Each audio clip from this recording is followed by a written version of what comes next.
নাচতে নাচতে তো টেবিলের উপরে উঠে গেলাম। এখন টেবিলের উপর থেকে নামবো কিভাবে? কোনো বুদ্ধি তো খুঁজে পাচ্ছি না। একটা ভালো বুদ্ধি মাথায় আসলো। মাম্মি বাঁচাও বাঁচাও! আমার মাম্মি তো আমাকে বাঁচাচ্ছি না। থাক, নিজে নিজেই নামার চেষ্টা করি একটু। কারো হেল্প লাগবে না, আমারটা আমি নামতে পারি। এখন কোথায় কি আছে না আছে এগুলো আমাকে খুঁজে খুঁজে দেখতে হবে পুরো জায়গাটা। এখন হাঁটতে হাঁটতে সামনেই একটা বেলুন দেখে খুশি হয়ে গেলাম। ওয়াও, বেলুনটা কত সুন্দর! বারবার বেলুনটা তুলতে ইচ্ছে করছে। এখান থেকে আমার বাবার ফলে উঠে গেলাম।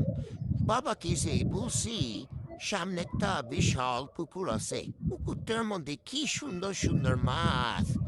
আমি এই পুকুরটার মধ্যে নামতে যাচ্ছি, কিন্তু আমার বাবা তো আমাকে নামতেই দিচ্ছে না। কি আর করার, একবার মার পাশে যাই, দেখিস বুঝাই শোনায় নিচে নামতে পারে কিনা।